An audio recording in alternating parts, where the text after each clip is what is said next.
Narito po ang ibang balitang tinutukan ng 24 Oras Weekend. Bumuo ang MMDA ng Swift Traffic Action Group na tututok sa inaasahang pagbigat ng trapiko ngayong Burr months. Manguna rito si dating MMDA Task Force Special Operations Chief Bong Nebriha.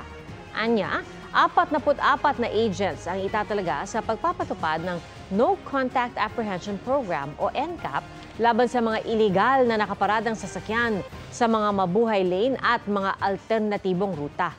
22 sa mga agent ay may body-worn cameras. Pinaasang tataas ng nasa 20% ang dami ng mga sasakyan sa kalsada sa Metro Manila ngayong Christmas season. Pinag-aaralan ng Department of Health na tanggalin sa coverage ng zero balance billing ang mga masasangkot sa disgrasya dahil lumabag sa batas trapiko. Ang reaksyon dyan ng mga motorista sa pagtutok, Divon Aquino. Nitong Hulyo sa datos ng DOH, mahigit 5,000 ang mga naitalang disgrasya sa kalsada. Lagpas 3,000 sa mga yan, mga rider ang sangkot, kabilang ang 38 nasawi. Halos lahat ng mga sangkot na rider walang helmet at mahigit 200 ang nakainom.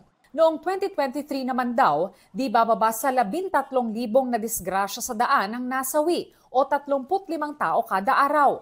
Para mabawasan ang mga road accident at mas madisiplina ang publiko sa batas trapiko, pinag-aaralan ng DOH na ang mga masasangkot sa road crashes dahil lumabag sa batas trapiko, tanggalin sa coverage ng zero balance billing kung saan gobyerno na ang sumasalo sa mga gastusin ng mga pasyenteng inadmit sa basic ward accommodation sa mga DOH hospital.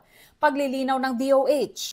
Walang Pilipino ang hindi gagamutin. Ang usapin ho dito ay ang bayaran. Ang usapin dito ay ang pananagutan pagdating sa ating behavior. Ang panukalang ito inihalin tulad ng DOH sa moral hazard sa health insurance at mga HMO o Health Maintenance Organization. May mga ganyang sinasabi nating stipulation sa kontrata na kapag ikaw ay pasaway sa batas, either ikaw ay hindi covered dun sa serbisyo na sana'y naiwasan mo or kahit covered ka, yung premium mo, yung binabayad mo, tumataas.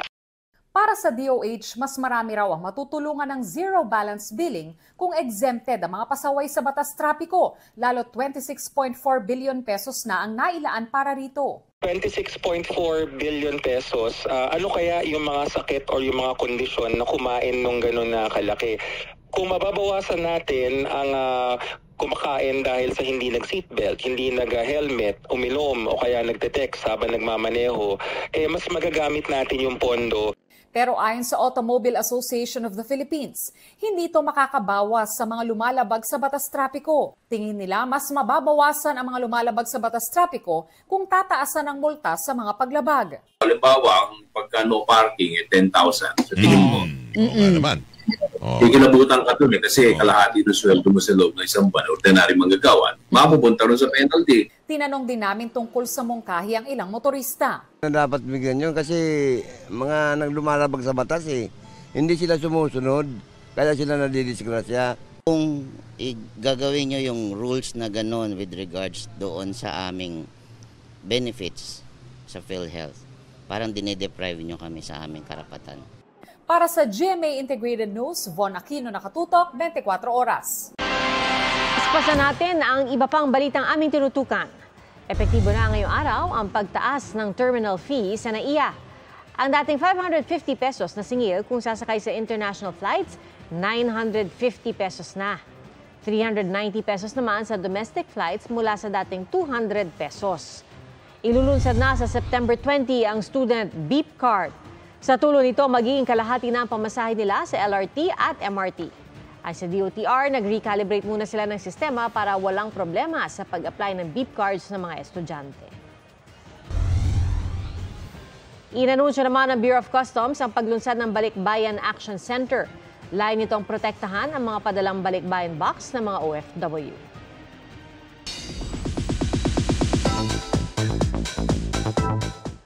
More than a week nag-chill sa kanyang island vacation sa Siargao si pambansang Ginoo David Licauco. Pero hindi lang siya nag-relax doon, nakapag-invest pa siya ng property para sa plano niyang itayong villa. Makichika tayo kay Atina Imperial. Kahit na busy sa tapings, endorsements, businesses, and sports, David Licauco squeezes in time for rest and relaxation para magka-work-life balance kasama ang mga kaibigan at mahal sa buhay.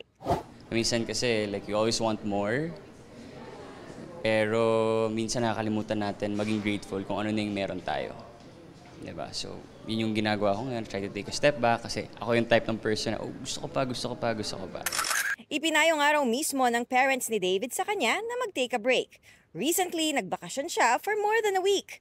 In Manila, like working, traffic, and everything else, But in Siargao, it's different,